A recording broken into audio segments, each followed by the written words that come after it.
కల్పవృక్ష వాహనంపై రాజమన్నార్ అలంకారంలో శ్రీనివాసుడి రాజసం.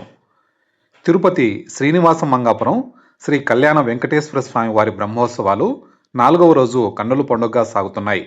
శ్రీదేవి భూదేవి సమేత శ్రీనివాసుడు శ్రీ రాజమన్నార్ అలంకారంలో భక్తులకు దర్శనమిచ్చారు.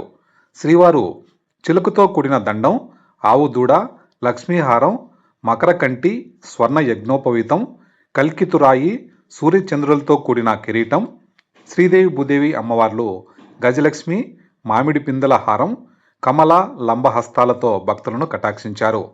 ఈ సందర్భంగా ఆలయ 4 మాడ వీధుల్లో విహరించి భక్తులకు దర్శన భాగ్యం కల్పించారు.